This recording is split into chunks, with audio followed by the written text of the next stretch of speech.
Assalamualaikum warahmatullahi wabarakatuh. Akkam jirtu kabajamtoota hordoftoota sagantaa faaya amantii Islaamaa.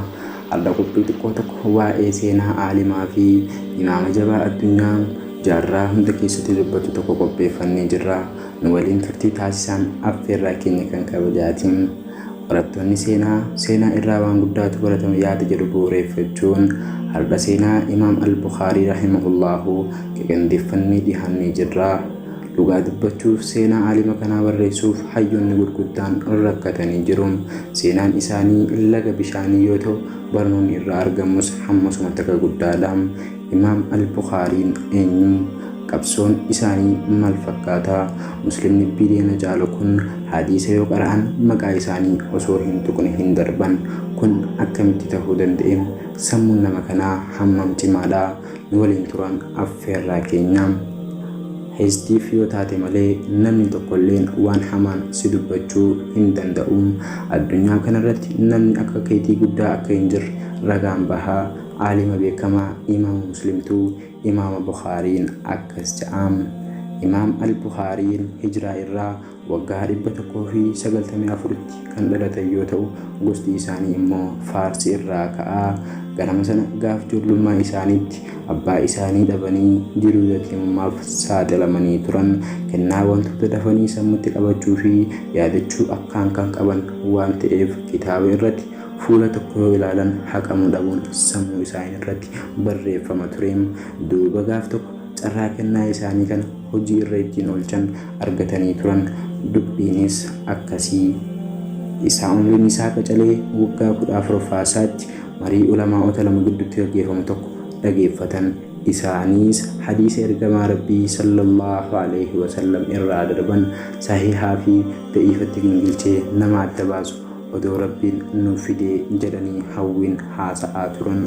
Bukhaariinis yeroo isaan dhagahu ana lahaa kanaaf anaatu jira jedhee lafaa ka'e. Ergama kana bahachuuf wareegama hunda akka kafalu mataa isaa amansiisee milkaa'ina niyyaa isaa kanaaf sochii barbaachisoo ta'an hunda bu'uura irraa jalqabe. Osoo umriin isaa 16 aliif jechuun miila isaa ol fudhatee tarkaanfii isaa itti fufee biyya isaanii Khuraasaa dhiisanii warroonni hadiisaa ni kennamu bakka jedhaman hundatti argamuu jalqaban. Obboleewwan, kaayyoo keenya erga baafannee booda hojii yoo ittiin aansine kaayyoon keenya kaayyoo qofa ta'ee rarra'ee nu jalaa hafa. Shaam yookaan Sooriyaa, Misra, Iraaq, Kuufaa, Jaziiraa biyyoota hadiisa barbaacha daawwatan keessaa isaan muraasa. Imaamni kun akka dubbatanitti gara Sooriyaa, Misraa fi Jaziiraa yeroo laman deddeebi'ee Basraa yeroo 4, Bagdaadii fi Kuufaa immoo sheekota wajji yeroo meel akkan deddeebi'ee sirriitti yaadadhu. Hijaaz amata 6 taa'eera. Walumaa galatti hadiisa sheekota 1000 ol irraa baradhee kitaaba irraa odeessinu jedhan. Allahu akbar. Haala kanaan hadiisota sheekota 1000 irraa qara'an kan miliyoonaan lakkaa'amu kan dogongora tokko malee sammuutti qabachuun isaanii hawaasa addunyaa biratti ajandaa ta'e. Ganaa umrii dargaggummaa isaaniitiin hadiisota sanada waliin dogongora malee qabachuun isaanii ulamaa'ota ajaa'ibdee isa qoruuf murteessan. Baruma sanatti Bukhaariin biyya qo'annoo fi qorannoo akkasuma biyya oomisha ulamaa'otaa kan yeroo sanii Bagdaad seenan. Namoonni biyyattiis hayyoo kana ilaaluuf ori'an. Hayyoonni biyyattii kan beekamtii isaa kana dhagahan qormaata jabaa fi walxaxaa ta'e qopheessan. Dubbiinis akkasiin hadiisonni dhibbi sanada wajjin qopheeffamanii hayyoota hadiisaa 10f bakka 10tti qoodamanii kennamaniif. Hayyoonni kurnanuu sanadoota hadiisaa kana walitti laaqanii qormaanni qophaa'ee ta'iinsa kana daawwachuuf jiraattonni Bagdaad 1000 lakkaa'aman daawwiif qophaa'an. Kabajamtoota obboleewwan keenyaa warra hin beekneef sanada jechuun asitti kanan itti fedhee namoota hadiisa sana odeessan kan tartiibaan hanga rasuulaatti jiran jechuudha sallallahu alaihi wasallam. Fakkeenyaaf karaa namoota maqaan isaanii A, B, C, X, Y, Zaatiin yoo odeeffame kana wal keessa laaqanii akka tartiibeessaniif fatanaaf dhiheessuu jechuudha. Qormaanni yeroo jalqabu qortoota kurnan keessaa kan duraa lafaa ka'uun hadiisa sanada guutuu wajji dubbisaniif Bukhaariinis yaa'aa sanadaa akkasitti dhagahanii waan hin beekneef an hin beeku jechuun deebisan. Hayyoon lammaffaa ka'uun hadiisa yaa'aa sanadaa waliin yeroo dubbisaniif imaamni kun sanadaa akkasii waan dhagahanii hin beekneef deebiin isaanii an hin beeku kan jedhu ture. Hayyoonni hadiisaa kurnanuu ka'anii hadiisa dhibbanuu yeroo irratti qara'an deebiin aalima kanaa gosa tokko ture. Innis yaa'aa sanadaa kana an hin beeku kan jedhu ture. Yeroo sana callisni naannoo marsee hayyoonni hadiisaa kunniin dinqiin yeroo guutaman daawwattoonni immoo qormaata ta'uu waan hin beekneef dubbiin harkaa bal'ahee jidduma sana ajaa'ibni tokko uumamee imaam al-Bukhaariin ol ka'uun hayyoota hadiisaa kurnanuu maqaa dhahuun hadiisota isaan dubbatan dhibbaniifuu yaa'aa sanada isaanii sirreessee deebiseef. Allahu akbar. Dubbiin aalima kanaa hawaasa biyya biraa waan dinqeef bakka inni deeme hundatti qormaataan simatan. Qormaanni itti aanu immoo kan qophaa'ee Samarqanditti. Ogeessonni hadiisaa kan biyyattiitiis dandeettii yaadachuu Bukhaarii ilaaluuf hadiisota 400 qopheessan. Qormaaticha daran ulfeessuufis hadiisota jajjaboo fi walxaxoo jedhaman erga qopheessanii booda yaa'aa sanadaa walitti laakutti seenan. Kan jaziiraatti odeeffaman odeessitoota warra Yamaniitti, kan Iraaqitti odeeffaman warra hadiisota Shaam odeessaniitti jijjiiran, kan Shaam immoo kan Iraaqitti jijjiiruun yaa'a hadiisaa yookiin sanada jijjiiranii akkaan ulfeessanii qormaataaf dhiheessan. Sanada hadiisotaa 400 keessaa meeqa sirrii argatan laata? Mee walumaan haa ilaallu. Kabajamtoota obboleewwan muslimaa warra hin beekneef hadiisni erga sahaabonni du'anii booda waan iddoo hedduutti faca'eef hadiisni warra Yaman biratti hafe hadiisa warra Yaman, kan warra Basraa biratti hafe isaan odeessan immoo hadiisa warra Basraa jedhamee beekama ture. Dubbiin ajaa'ibaan dogongorri tokko osoo hin argamin tokkoon hadiisaa gara sanada sirriitti deebisuun laga gara burqaatti deebisan. Qormaanni guyyaa 9 itti dhufuus dogongora tokko Bukhaarii irraa arguun waan ulfaateef ulamaa'onni dinqiin guutamanii jiraattota biyyattii birattis kabajaan isaanii akkaan dabalee dubbiin ajab jechisiisee daawwattoonni hunduu afaan qabatan. Imalli Bukhaariin gara milkii guddichaatti taasisan akkaan dheeraa ture. Aalimni kun yeroo itti aanu immoo Basraatti argaman. Jiraattonni Basraa imaamni kun dhufee dhageenyaan ummanni lakkoofsa hin qabne ori'anii gara masjidaatti yeroo seenan imaamni guddaan addunyaan irraa dubbatu kun dargaggeessa umrii xiqqoo ta'uu yeroo arkan ajaa'ibaan guutaman. Hawaasni biyyattii Bukhaariin hadiisa akka isaan barsiisu gaafatanii barumsa isaa wal gahuuf beellamatanii akkuma beellamii isaanii wal argan. Yeroo barsiisaniis hadiisotuma odeessitoonni hadiisaa kan magaalaa isaanii odeessan garuu kan isaan hin beekne barsiisuu itti dhufan. Kunis hawaasicha dinqiin guutuun akka isaan caalatti ulfeessan taasisee. Mee kabajamtoota hordoftoota keenyaa amma immoo qabsoo yookiin laffaatii imaam al-Bukhaariin kitaaba isaanii beekamaa Sahihul Bukhaarii jedhamu qopheessuu keessatti isaan keessa darbanii fi gufuuwwan isaan mudatan waliin ilaallaa.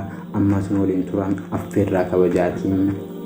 Imaam al-Bukhaariin erga addunyaa irra naanna'anii hadiisota funaananii booda kitaaba guddaa kana qopheessuuf akkasuma hadiisota kana gad ta'anii gingilchuuf akkaan dadhabanii turan. Dadhabbii kanarraa yeroo dubbatan imaamni kun akkas jedhan: ani qaama dhiqadhee salaata istikhaaraa salaatu malee hadiisa tokkollee barreessee hin beeku. Ani hadiisa kunneen yeroon barreessu guyyaas halkanis nan barreessaa. Halkan tokko keessatti yeroo 20 ol ka'een hadiisa yaadadhe barreessan jedhan. Bakka yeroo hunda hojiin isaanii kanuma. Oduu ciisanii hadiisa Rasuulaa sallallahu alaihi wasallam tokko yoo yaadatan ka'anii lambaa qabsiisanii biirii mukarraa tolfame qalamaan tuqanii lawhii yookaan xalayaa irratti barreessanii lambaa dhaamsanii ciisu. Mee haa ilaallu obboleewwan, halkan tokkotti al 20 ol namni ka'ee waa barreessu maal isaa tura jedhamee.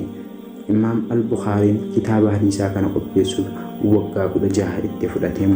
Dadhabbii kana hundaan booda hadiisota hin deddeebi'amin kan raawiin tokko odeesse 2602 fi hadiisota biroo waliin kitaaba hadiisa sahihaa qofa 7000 ol qabu qopheessuu danda'an. Wanti akka nama ajaa'ibsiisu immoo hadiisota 2602 hadiisota meeqa keessaa fidanii akka baasan beektuu laata? Bukhaariin hadiisota sahihii ta'an kana kan baasan hadiisota 600 keessaa turan. Qubanaaf qabadhaa tokkoon hadiisota salaatul istikhaaraan irratti salaatamee jira. Kitaaba amata hedduu xumure kana erga fixanii booda hayyoota hadiisaa yeroo san argamaniif gama yookaan gulaalleef dhiheessanii turan.